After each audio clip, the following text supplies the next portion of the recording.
Nazdar lidi, vítám vás u videjka, kde si ukážeme, jak stáhnout Windows 8.1. V češtině bude to 64-bitový operační systém. Takže jdeme na to.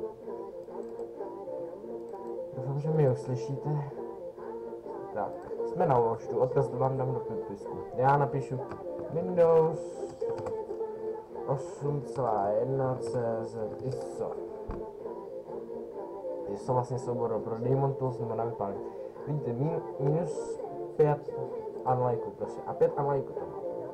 Toho si nevšimněte, když jste se všimli v mých předchozích videích, tak jsem to vlastně taky používal, ten 8.1, ale mě vyhovuje spíš sedmička. A tady je fakt. Nejde, nekompletné, chybějí soubory. Nevím, bla bla bla. Funguje jen ten 64-bitový systém. Ano, je to jenom 64-bitový. Je ve verzi Pro a funguje v pohodě. Nic nechybí.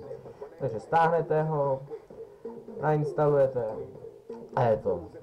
Aktivaci vám teď ukazovat nebudu, to jenom kdybyste měli zájem, tak vypište do popisku videa a já natočím zvlášť to video. Ale teď to k tomu nebudu ukazovat. Takže já děkuju a nashledanou.